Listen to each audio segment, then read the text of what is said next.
Dear students, میں آپ کا ٹیچر محمد فرید پرائمری اسکول ٹنگڈار سے 8th کلاس انگلش لینے جا رہا ہوں، اور آج ہم ایک نئی شارٹ سٹوری ایکچولی شروع کریں گے۔ پیج نمبر ہے 84۔ آپ اپنی کتابیں نکالیں اور دیکھیے پیج نمبر 80۔ تو یہ بورڈ پر میں نے کچھ الفاظ معنی بھی لکھے ہیں، انہیں بھی دیکھنا۔ آپ شروع کریں گے۔ Achilles was a handsome Greek hero according to Greek mythology. When Achilles born, his mother held him by his heel and dipped him in the river Styx so that he could live forever. As a result, his heel was the only part of his body which was not washed by the holy water. Years later, after surviving many battles, Achilles finally died after an arrow struck him on his heel. This is also the source of the expression Achilles' heel, which means having a serious weakness. Why do you think the boy in the story names his pet Achilles? What characteristics do you think the tortoise has which earn him this name? Let's read the story to find out. ایچلیز ایک خوبصورت یونانی hero تھا۔ یونانی قدیم قصوں کے مطابق جب ایچلیز پیدا ہوا تب اس کی ماں نے اسے اس کی ایڑی سے پکڑا اور اسے سٹیکس کی ندی میں ڈبکی لگوا دی تاکہ وہ ہمیشہ کے لیے زندہ رہ سکے۔ نتیجے کے طور پر اس کی ایڑی ہی اس کی جسم کا وہ حصہ تھی جسے پاک پانی سے دھویا نہیں گیا تھا۔ کئی برسوں کے بعد کئی لڑائیوں میں زندہ بچنے کے بعد آخر کار پاؤں کی ایڑی میں تیر لگنے کی وجہ سے ایچلیز کی موت ہو گئی۔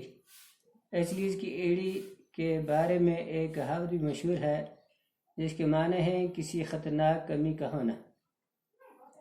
آپ کیا سوچتے ہیں کہ اس کہانی میں جو لڑکا ہے وہ اپنے پالتو جانور کا نام ایچلیز کیوں رکھتا ہے؟ آپ کے مطابق کچھوے کی وہ کون سی خاصیت ہے جو اسے یہ نام دلاتی ہے؟ آپ یہ جاننے کے لیے کہانی پڑھیں۔ Perhaps one of the most weird and fascinating characters I met during my travels was the rose beetle man. He had a fairy tale air about him that was impossible to resist, and I used to look forward eagerly to my meetings with him. I first saw him on a lonely road leading to one of the remote mountain villages. I could hear him long before I could see him, for he was playing a rippling tune on a shepherd's pipe, breaking off now and then to sing a few words in a curious nasal voice. اپنے سفر کے دوران میں جن سب سے زیادہ عجیب اور پرکشش کرداروں سے ملا، روز بیٹل شاید ان میں سے ایک تھا۔ اس کے بارے میں ایک خیالی افسانہ پریوں کی کہانی سا پھیلا ہوا تھا جس سے بچنا ناممکن تھا، اور میں بہت شوق سے اس کے ساتھ اپنی ملاقاتوں کا انتظار کیا کرتا تھا۔ سب سے پہلی بار میں نے اسے ایسی سنسان سڑک پر دیکھا جو دور دراز پہاڑی گاؤں میں سے کسی ایک گاؤں کو جاتی تھی۔ اس سے بہت پہلے کہ میں اسے دیکھ سکتا، میں اس کی آواز سن پا رہا تھا، کیونکہ وہ کسی چرواہے کی بانسری پر لہراتی ہوئی دھن بجا رہا تھا، کبھی کبھی اچانک رکتے ہوئے ناک کی عجیب سی آواز میں کچھ لفظ گنگنانے کے لیے۔ He had a fox-like face with large eyes. His dress was fantastic. On his head was a hat with a wide floppy brim. His shirt was worn round his neck, dangled a crowd of startling blue stain.